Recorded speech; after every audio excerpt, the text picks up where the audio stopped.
Welcome back to Preyo Promo, your ultimate guide for optimizing your digital workflow with fast and effective tech solutions. Are you looking to optimize your video resolution for fast rendering speeds and clean online streaming? Today, I'm showing you the hidden settings adjustment to format your project canvas to standard HD flawlessly in seconds. Step 1. Launch the app. First, launch the Camtasia software on your desktop to access your active video editing dashboard. Step 2. Isolate the footage.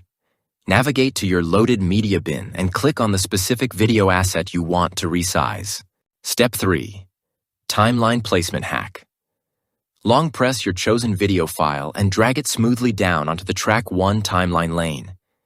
If you want to save money and stay ahead with the best viral tech hacks, subscribe to Preyo Promo right now. Step 4.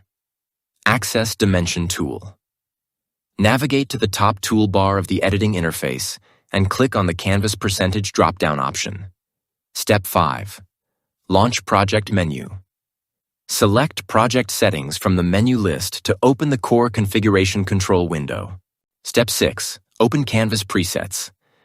Click on the Canvas Dimensions drop-down to reveal the platform-specific resolution templates.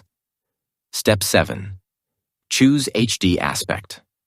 Select the standard HD 1280x720 layout preset optimized explicitly for efficient web playback. Thanks for watching Preyo Promo. Smash that like button, and I'll see you in the next one.